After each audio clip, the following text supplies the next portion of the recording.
You wanna know the meaning of catharsis? Hey, go now, bitch! Out of all the archetypes I covered on this show by now, I think Blue Eyes is the one that requires the absolute least of introduction. It's a flagship monster of the franchise, arguably more popular than the ace monster of the actual protagonist of the first anime. It has had loads of alternate artworks, retrains, reimaginings, and so many reprints that jerking off this character any longer would leave skid marks on the man's dick. Surprisingly though, there hasn't been that much support centered around this card, at least not nearly as much as you'd expect from something with this much relevance to the franchise. Let's go over each wave of support in order of release, with relevant back row afterwards. We start of course with the most vanilla of all monsters, Blue Eyes White Dragon. It's a level 8 light dragon with 3000 attack and 2500 defense, and that's about all you need to know. To this day, it's the strongest normal monster in the game in terms of attack value, although not in terms of overall stats because its defense is outclassed by whatever this thing is supposed to be. It's a big stupid beater, it's a trade-in target, the entire archetype is based around it, so there's rarely a moment when it's dead in your hand, so there's very little reason to run less than 3. If anything, they absolutely did their homework on this one. However, what you won't be spending those 3 Blue Eyes White Dragons on very often is their first fusion, Blue Eyes Ultimate Dragon. This bloated piece of crap requires you to fuse 3 of the original Blue Eyes, for which you get a 4500 beater with no effect. I understand it was 1999 and the concept of boss monsters in this game was still entirely based on immense effort for big numbers, but the baseline of Japanese work philosophy doesn't work too well when applied to card design. Much like Meteor Black Dragon, this is another classic fusion that took ages to be imported into the TCG for no good reason, although not exactly longer than a decade. Due to receiving a retrain 2 years ago, there is very little incentive to play Ultimate Dragon, unless you're focusing on 2 certain cards which are centered around it, which we'll get to soon enough, but to spoil the fun, even with those cards, the most relevant victory you'll be pulling off will be against the 10-year-old at your locals who's probably playing a completely different card game. Adding on to that, we have Dragon Master Knight, which is a fusion of Blackluster Soldier and Blue Eyes Ultimate Dragon, another level 12 monster with 5000 attack and defense, which must be fusion summoned and gains 500 attack for each other dragon type monster you control. If you are looking for the most convoluted way to beat over Utopia the Lightning, this is probably your best option. Mind you, this doesn't state Blackluster Soldier on way of the beginning, because that would be a good card. No, it requires the vanilla ritual Blackluster Soldier, which has absolutely zero correlation with Blue Eyes, so Dragon Master Knight ends up being nothing more than a bad adaptation of an anime card that existed only for the spectacle. Yeah, the anime version was actually better, it gained 500 attack for dragons from both sides of the field and in the graveyard as well. But apparently this was just too much power from Konami's perspective back in 2002, so it was properly balanced out. Speaking of rituals, their first ritual monster is Paladin of White Dragon. That's not a head, that's a bean. A level 4 with 1900 attack and 1200 defense, which you can ritual summon with White Dragon Ritual. At the start of the damage step, if this card attacks a face-down defense position monster, destroy that face-down monster. You can tribute this card, special summon 1 Blue Eyes White Dragon from your hand or deck, but Blue Eyes White Dragons cannot attack for the rest of this turn. White Dragon Ritual is just a by the numbers ritual summoning spell that offers no additional benefits or graveyard effects. This was the first Dragon Paladin monster in the game, and all things considered, it wasn't bad back in the day. It instantly pops face-down monsters when attacking and gives you a cute shortcut to the big boy, but 16 years later, it's not exactly the kind of ritual monster you'd want to put in a Blue Eyes deck. And trust me, we'll get to those. If you really want to run it because of emotional attachment or something, you can try a pre-prep variant, otherwise don't bother. It finally gets a bit interesting with Blue Eyes Shining Dragon, a level 10 main deck monster with 3000 attack and 2500 defense, which cannot be normal summoned or set, and must be special summoned by tributing 1 Blue Eyes Ultimate Dragon. It gains 300 attack for each dragon type monster in your graveyard. During either player's turn, when a card or effect is activated that targets this card, you can negate that effect. Which is something you couldn't do in the TCG for about 4 years, because they somehow released Shining Dragon before the monster you need to tribute to summon the goddamn thing. Apparently, the minimum acceptable summoning condition for a targeting immune beat stick back in 2004 was tributing a level 12 triple material fusion monster. What you get for that is usually a 4000 plus attack beater with some tolerable protection, but aside from the sleek visual design, it's absolutely not worth the grueling effort. Much like attempting to watch the movie which it came from and never appeared again. I used to think this was the coolest shit when I was a kid. What was my damage? You're playing a cream puff and an elf. Well then it's your funeral! Going back a few years just to get it out of the way, Blue Eyes Toon Dragon is a thing, go watch the Toon video for that, as there's absolutely no reason to talk about it in the context of this archetype. Something relevant to mention though is Lord of D.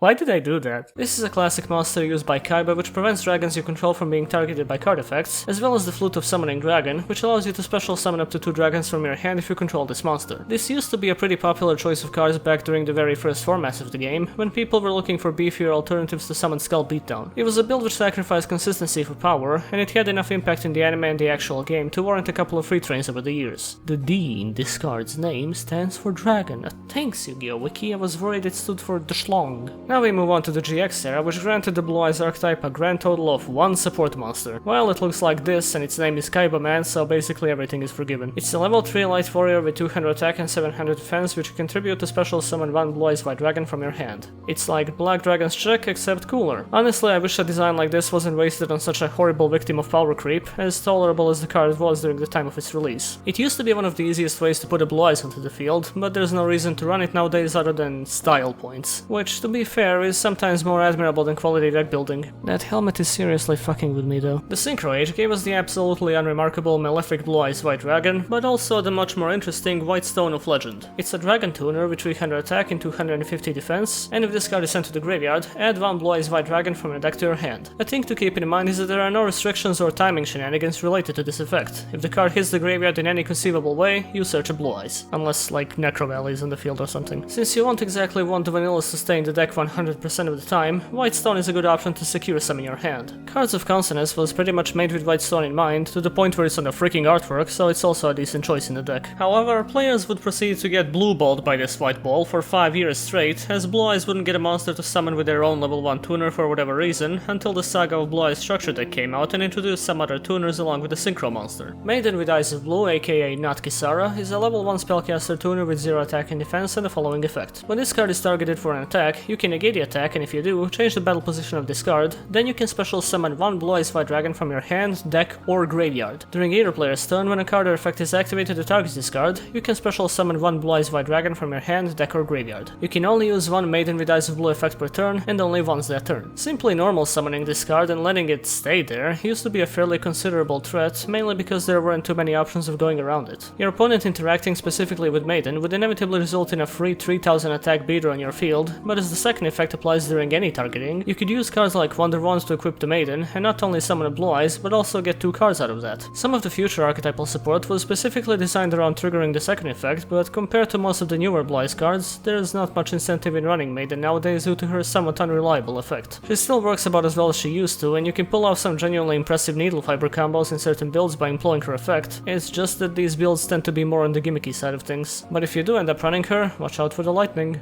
Another card in a similar vein is Rider of the Stormwinds, another level 1 dragon tuner which you can equip from your hand to a dragon you control to enable it to inflict piercing damage, and is destroyed in place of the equipped monster. Into this world it's thrown, like a dog without a bone. This used to be a one-off back when it was released, but has absolutely no usage nowadays. The reason for all these level 1 tuners is the level 9 Synchro, Azure Eyes Silver Dragon. It's not exactly a part of the archetype, but given the name, effect, and the reference to the Blue Eyes artwork featuring the titular dragon with a spinal cord fracture, it might as well be. It's got 2500 attack and 3000 defense, requires 1 tuner and 1 non-tuner normal monster, and if this card is special summoned, until the end of the next turn, neither player can target dragon monsters you currently control with card effects, also they cannot be destroyed by card effects. Once per turn during your standby phase, you can target 1 normal monster in your graveyard, special summon it. It's not exactly as great as it used to be 4 years ago, but the protection can still save your ass on occasion, and the revival is a nice bonus if the monster survives your opponent's turn. Some of the future support helps out with summoning him using a quick effect, which makes the protection effect a bit more viable. It's a good one-off given that the extra deck space is pretty tight for this archetype. Other than a few back row cards which we'll talk about later, this was the entirety of Blue Eyes support for around 2 years. It held its own decently well, being a somewhat competent but linear beatdown focused archetype, often seen in combination with dragon rulers. During early 2016, Shining Victories introduced what was arguably the most important lineup of Blue Eyes support to this very day. However, the first card introduced in the aforementioned lineup didn't exactly give people much hope at first. Priestess with Eyes of Blue is a level 1 tuner spellcaster with 0 attack and defense, Big Milky, and when a card or effect is activated that targets this face-up card, you can send 1 effect monster you control to the graveyard, and if you do, add up to 2 Blue Eyes monsters with different names from your deck to your hand. If this card is in your graveyard, you can target 1 Blue Eyes monster you control, shuffle it into the deck, and if you do, do, special summon this card. You can only use one Priestess with Eyes of Blue effect per turn, and only once that turn. It's just a bad version of a spell that was released almost 2 years before it. See, the Melody of Awakening Dragon lets you discard one card to add up to 2 dragon monsters with 3000 or more attack and 2500 or less defense from your deck to your hand. It was effectively designed with Blue Eyes in mind, and the discard cost is far less of a pain in the ass to pull off than a convoluted condition on Priestess. Alongside this, her recursion offers way too little payoff for way too steep of a cost, so there's absolutely no point in running her over Melody of Awakening.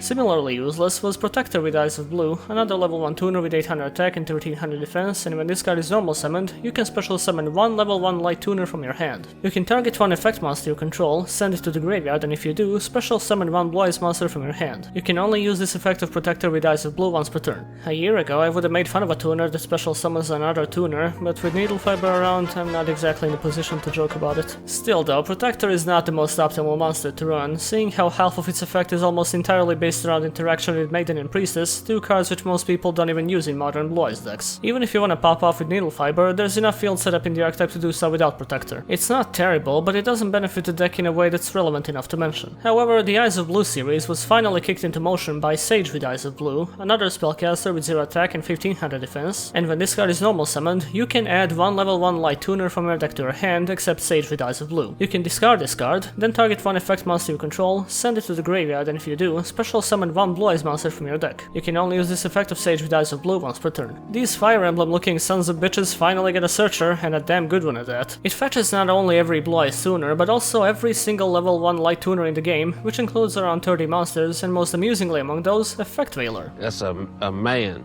To put it simply, this guy searches combo pieces, discard fodder, and hand traps. It's almost like I'm talking about Destiny heroes. If that wasn't enough, his own discard effect tends to be pretty useful, as it can not only trigger the floating effects of some of your monsters, but casually dumps a Blue Eyes onto the field while doing so. You mostly want to max out on these guys, but they're not exactly necessary in the ritual-centric builds. The last monster whose eyes happen to be blue for the time being is Master with Eyes of Blue. Why does it look like he's about to tell me how quantum mechanics prove God is a woman? He's got 300 attack and 1200 defense, and when this card is normal summoned, you can target one level 1 light tuner in your graveyard, add it to your hand. You can shuffle this card from your graveyard into the deck, then target one effect monster you control, send it to the graveyard, and if you do, special summon one Blue Eyes monster from your graveyard other than the sent monster. You can only use this effect of Master with Eyes of Blue once per turn. It's basically Sage if all of his focus was put into the graveyard, which is not necessarily bad. He offers a good amount of recursion and makes for a pretty good combo with Sage, as well as Linkuriboh. The guy who won Worlds with Blue Eyes back in 2016 even ran 2 copies. Yeah, this deck won Worlds 2 years ago. We'll get into that later. Anyway, Master is usually a harmless choice at 1. Their last tuner is the White Stone of Ancients, a dragon tuner because Egg is not a monster type, with 600 attack and 500 defense and the following effect. Once per turn during the end phase, if this card is in the graveyard because it was sent there this turn, you can special summon one Blue Eyes monster from your deck. You can banish this card from your graveyard, then target one Blue Eyes monster in your graveyard, add it to your hand. You can only use this effect of the White Stone of Ancients once per turn. The end phase effect seems vaguely slow at first, but it actually does wonders for the deck. It pumps out cards straight out of your deck, which would be bricks in most cases. It's not a hard once per turn, so it has the potential to fill up the field if you get multiple copies into the graveyard, and some certain Blue Eyes cards we'll talk about soon enough have pretty sweet effects when summoned this way. It's the ideal target for the effects of Sage, Master, and Consonance, not only due to the first effect, but also for the recovery and combo extension it offers with the second one. If your deck is already packed with setup tools, there's no reason not to run 2 or 3 of these. Finally, a target you'll often go for with the special summoning effects of the tuner monsters is Dragon Spirit of White, a level 8 dragon with 2500 attack and 2000 defense, which is always treated as a Blue Eyes card? Were they just so proud of the name Dragon Spirit of White that they absolutely had to omit the phrase Blue Eyes from it? This is not even a TCG quirk, the Japanese card says the same.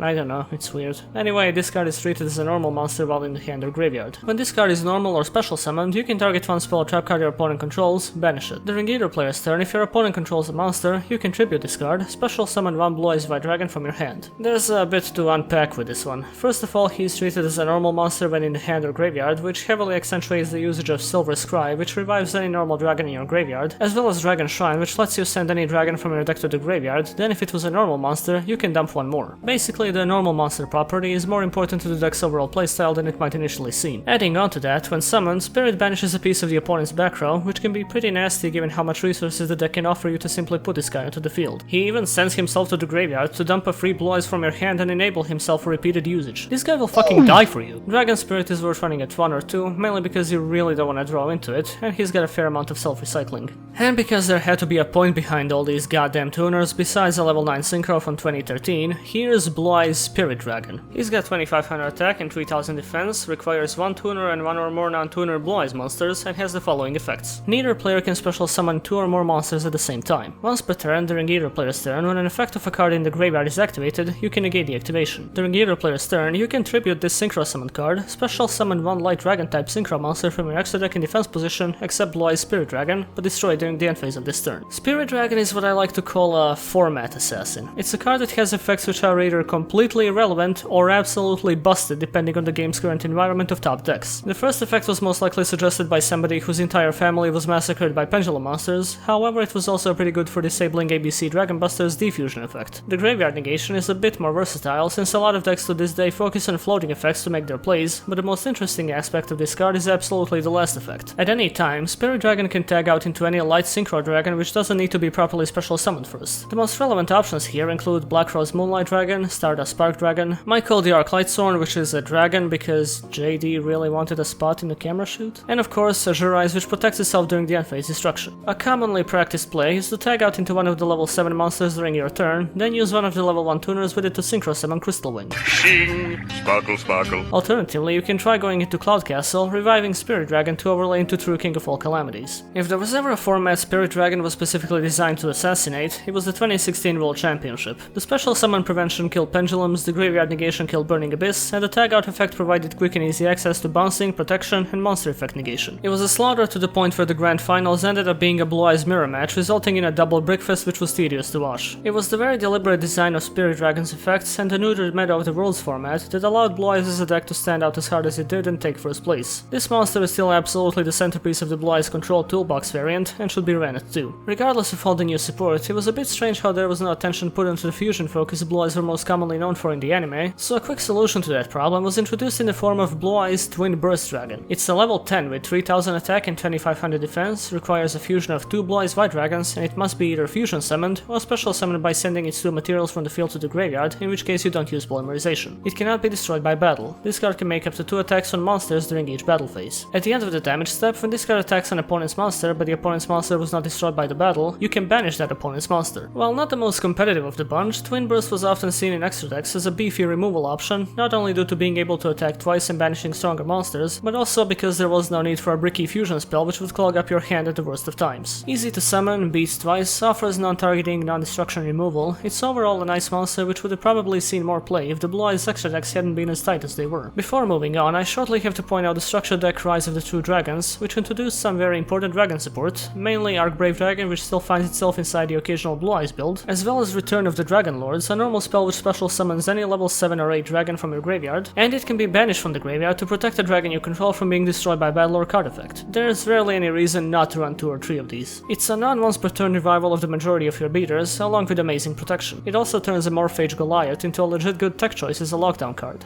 So evidently, the Great Blue Eyes Circle Jerking of 2016 did not end with Shining Victories or the structure deck. No, you see, there was a movie coming out, a movie which greatly focused around Seto Kaiba doing Kaiba things, which meant even more Blue Eyes. The Dark Side movie pack came out shortly after Shining Victories, almost a year before the movie even premiered in the US, and the reason for this rush is because Blue Eyes absolutely needed a certain support card to be out in the TCG as soon as possible, that being Blue Eyes Alternative White Dragon, named after his eccentric music taste. Must first be special summoned from your hand by revealing Blue Eyes White Dragon in your hand. You can only special summon Blue Eyes Alternative White Dragon once per turn this way. This card's name becomes Blue Eyes White Dragon while it's on the field or in the graveyard. Once per turn you can target one monster your opponent controls and destroy it. This card cannot attack the turn this effect is activated. This was, and still is, the Archetype's #1 way of easily dumping a level 8 dragon onto the field. With this level of searching and drawing, the summoning condition becomes piss easy and actually makes level 8 vanillas in your hand useful, while the destruction is simple and handy, and the downside is not often a setback, seeing how alternative usually usually ends up as a synchro, Xyz, or link material. The worst thing about the card is that it has to be properly summoned first using its own condition, so you can't barf it out like you would most of your other dragons, but it's still a fantastic card and you mostly want to max out on it. Which is sadly not the case with Deep Eyes White Dragon. It's a level 10 with 0 attack and defense, and when a face-up Blue Eyes monster you control is destroyed by battle or an opponent's card effect, and you have a Dragon-type monster in your graveyard, you can special summon this card from your hand, and if you do, inflict 600 damage to your opponent for each Dragon-type monster with different names in your graveyard. If this card is normal or special summoned, target one Dragon-type monster in your graveyard, this card's attack becomes equal to that monster's. If this card on the field is destroyed by a card effect, destroy all monsters your opponent controls.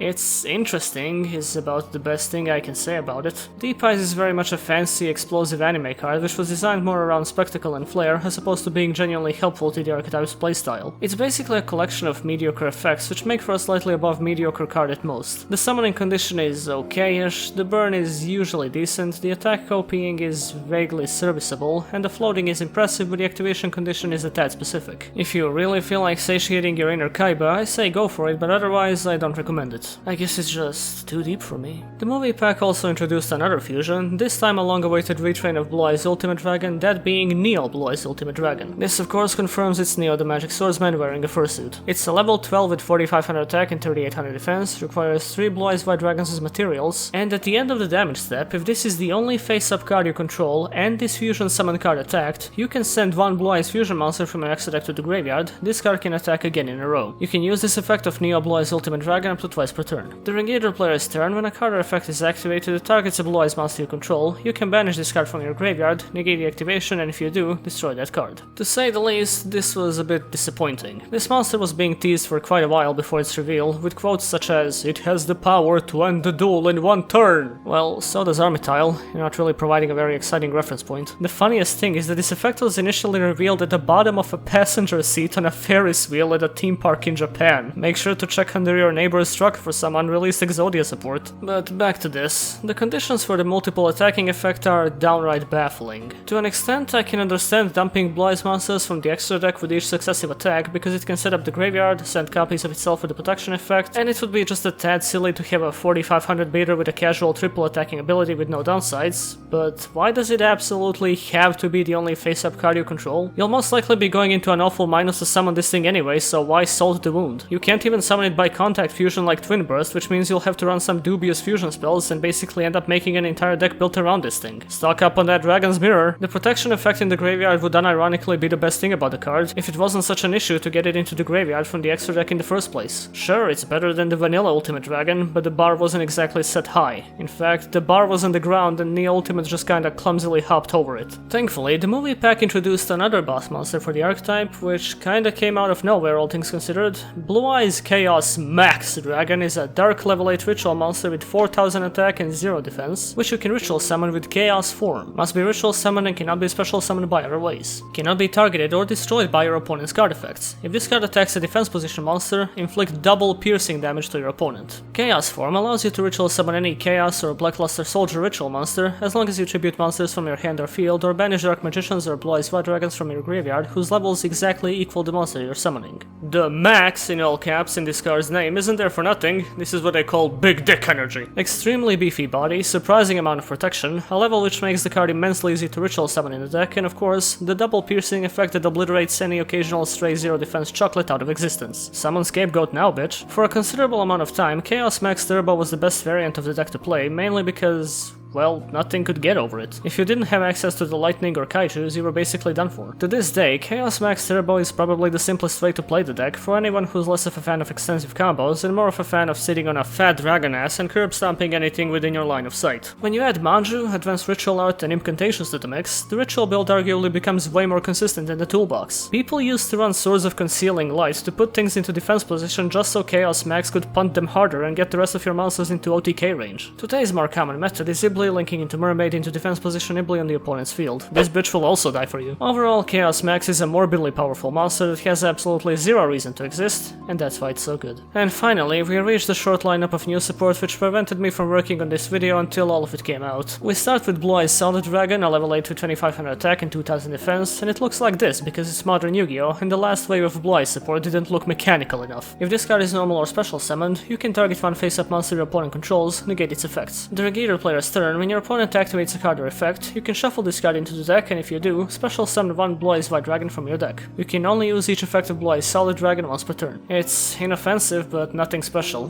Basically another target for tagging out and reusing, much like Dragon Spirit, but these effects are a bit less substantial. The monster effect negation is permanent, which is nice, but seeing how you won't be summoning this dude during your opponent's turn very often, it loses much of the practicality it would have had as a quick effect. The tag out into another Blue Eyes is fine, best case scenario you can use it to dodge targeting, but it's nothing to write home about. I would run one at most if any. Should have called it Blue Eyes Middling Dragon. And the final Blue Eyes monster, for this time frame at least, is again out of absolutely nowhere, Blue Eyes Chaos Dragon. It's a level 8 dark ritual with 3000 attack and 0 defense, which you can ritual summon with chaos form. It must be ritual summoned, it cannot be targeted or destroyed by your opponent's card effects, and if this ritual summon card using a Blue Eyes White Dragon as material attacks, you can change the battle position of all monsters your opponent controls, and if you do, the attack and defense of those monsters become 0. Also for the rest of this turn, if this card attacks a defense position monster, inflict piercing damage to your opponent. It's not often that a weaker counterpart of a big boss monster is released way after said boss monster, but I'm just gonna assume Chaos Mini over here had a case of stage fright and waited for Daddy to clear the room before he stepped out. There's not much I can say about this one, besides that it combos well with Chaos Max if you can manage to get them both onto the field. Mini bends them over and Max tears them on your asshole, as simple as it gets. Again, given how much setup and searching the ritual variant offers, you most likely won't be bricking nearly often enough to consider Chaos Mini detrimental to your playstyle. I just wouldn't recommend maxing out on it. That's what Max is for, it even tells you in the name.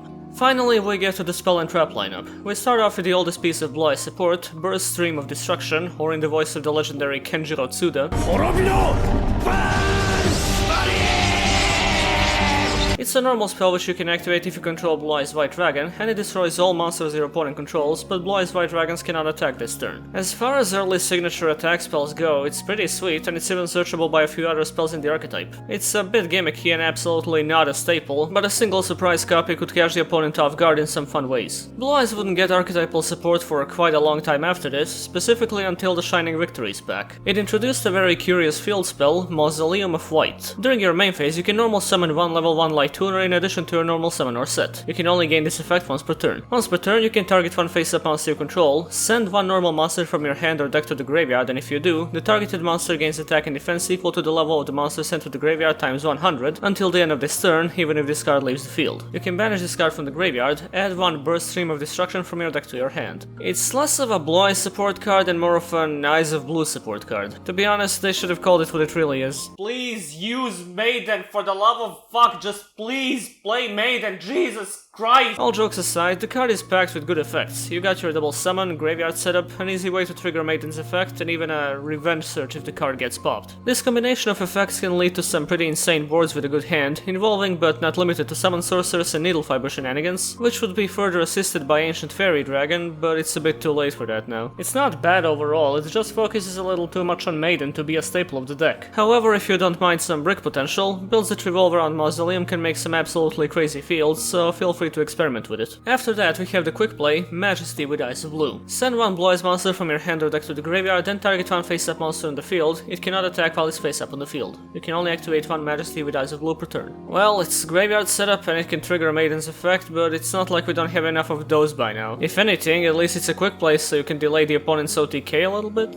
I'm kinda grasping at straws here. It's harmless, but I wouldn't play it. The same kinda goes for the equip Beacon of White. If you do not control another Beacon of White and you have 3 or more Blue Eyes monsters in your graveyard, target one of them, special summon it but it has its effect negated, also equip it with this card. When this card leaves the field, banish the equipped monster. Other monsters you control cannot attack, also if you have any number of Blue Eyes monsters in your graveyard, the equipped monster can attack up to that number of times during each battle phase. It's a fun little OTK card, which is just obnoxiously unsearchable and outclassed by most other OTK stampedes you can pull off with this deck. I'd say don't play it, but you could run a copy or two if you wanna reenact this quote in a real duel. If at first you don't succeed, blast them with your blue eyes again! Neutron Blast is a normal spell which you can activate if you control a fusion summoned Blue Eyes Ultimate Dragon. This turn it can make a second and third attack during the battle phase, and it prevents the opponent from activating cards or effects while attacking. See, instead of printing this garbage, why couldn't this have been the effect on Neo Ultimate Dragon? Triple 4500 to the face, Armada is shut down while doing so, we'd all be fine with that. But no, instead let's force people to build decks around the vanilla fusion, which is older than the majority of the player base. Neutron Blast my ass. Next. Oh, here's a fun one, we're getting into OCG only territory again. again. Bingo Machine Go Go lets you reveal 3 of the following cards from your deck. Your opponent randomly chooses one for you to add to your hand, and you shuffle the rest back into your deck. The cards can be Blue Eyes monsters, or spells and traps specifically listing Blue Eyes White Dragon or Blue Eyes Ultimate Dragon in their effects, except Bingo Machine Go Go. You can only activate one Bingo Machine Go Go per turn. If you had told me 6 months ago that a card named Bingo Machine Go Go to exclamation marks and all would be the Blue Eyes equivalent to Pantheism, I'd have told you to go as far away from me as possible. But apparently a card based on Kaiba's Battle City Bingo Machine can go a long way, looking at the sheer amount of stuff this thing searches. Gimmicky signature attack spells, janky boss monsters from ages ago, most things down to the basic members of the archetype. This card is especially ridiculous in ritual builds, being able to search all of the ritual monsters, as well as Chaos Form itself. Regardless of the build, this is a fantastic choice at 2 or 3. Go gargle those balls. But that's about where the praise ends, as now we have Rampage with Eyes of Blue. It's a quick play which says, during the turn you activated this card, you cannot normal summon or special summon monsters except Blue Eyes White Dragon. Banish all cards in your hand, field, and graveyard face down, including this card, and if you do, special summon up to 3 Blue Eyes White Dragons from your deck. It seems like a funky last resort type of card at first, but then you read it again and realize it's another one of those you have to dedicate your entire deck towards. It special summons only from the deck, meaning you'll probably have to activate it as soon as possible. It gets rid of everything else you own, and for that you get a trio of 3000 attack vanilla beaters, which can only put you into OTK range if the opponent has no monsters in the field, or they're only monsters in attack position and has less than 1100 attack. Less than 1050. It's stupid and silly, and unless you're role-playing, just don't use this one. Similarly, there's the final Blue Eyes card, the normal trap. Target one Blue Eyes monster you control. This turn, the face-up monster is unaffected by card effects except its own. It cannot be destroyed by battle. Also destroy any monsters that battles it at the end of the damage step. If you normal or special summon Blue Eyes White Dragon while this card is in your graveyard, you can set this card to your field but banish it when it leaves the field. You can only use this effect of the toughest, the invincible, the unbeatable once per turn. It's not terrible or anything. Hell, it's the type of protection most archetypes would kill to have. For a turn, your targeted Blue Eyes is virtually invincible, so to say, but most people would rather save up spots in the deck for combo pieces rather than a protection card with a tangible focus on the win more aspect. Run it if you wanna yell out its name really loud. Lastly, a shout out to the King of D, because of course that's his name, and Dragon Revival Rhapsody, which is not the worst thing ever, but I don't see it being a staple in the deck in any foreseeable future. And finally, for those scales, they're dragons after all. Well, according to Red Eyes players, it should be a 5 in power and 1 in potential. But for the actual grading, consistency gets a 3. There's quite a few search and draw options, and the ritual build somehow ends up opening decently a lot more often than the combo or toolbox variants, but the amount of bricks and mediocre hands still knocks it down a notch. Power gets a 4. The attack values are high all across the board, and Chaos Max Turbo focuses on mindless hammering into things, but the focus of the archetype was never specifically centered around OTKs and insane attack boosting, so it's just a tad below the top. Recovery is present in the form of some generic support, but the archetype itself has quite a few graveyard manipulation tools. Not a whole lot, but enough for a grade of 3. There's a lot of variety in the protection department, although it's not really abundant. The most relevant pieces in this regard are Chaos Max, Azure Eyes, as well as the graveyard effect of Return of the Dragon Lords. It's good, but there's not a whole lot of it, so that's another 3. As far as versatility goes, there's quite a few ways you can go about approaching Blue Eyes builds. Link spam, invoked variants, ritual builds with or without Chaos Mini, hell you could even go for a fusion variant if you don't mind how janky Neo Ultimate is. Despite this, the focus is most often put into tagging out into shit with Spirit Dragon, making generic rank 8s to negate and beat over things, or making Chaos Max to beat even harder. There are quite a few ways you can go about your strategies, but the toolbox mostly remains the same as it was a couple of years back. This is very much teetering on a 3, but I decided to be generous. Here's a combo-oriented variant, which uses a lot of the extra deck, mainly based around building the field by using Jet Synchron and Mecha Phantom Beast Lion, assisted by Needle Fiber and Summon Sorceress, but it tends to brick every now and then. And here's a ritual version, which is a lot more consistent and not very convoluted. Blue Eyes White Dragon, as a card and as a concept, has arguably left a more noteworthy mark on the general public perception of the franchise than on the game itself. If someone only vaguely knows what Yu-Gi-Oh is, chances are they'll know Blue Eyes as well, and will probably burst into hysteric laughter if you show them images like these ones. On the other hand, in the actual game, Blue Eyes is hardly more noteworthy than most other archetypes centered around beatdown and control, save for that one time it won Worlds because Konami wanted to promote the movie. I don't dislike it though, I think it has enough variety in its options to accommodate for a whole bunch of different playstyles styles, the artwork on its support is absolutely gorgeous, and I'm a big fan of the whole medieval majesty theme it's got going on, as opposed to simply aping random cards Kaiba use in the anime, lest we get Blue Eyes Rude Kaiser. Given the card's astronomical popularity, I sincerely don't think the tides of support will ever die out, and will merely slow down to make room for the new hotness until the flood starts again. So to any genuine Blue Eyes enthusiasts in the audience, you'll get yours. God knows you haven't gotten enough already. Hey everybody!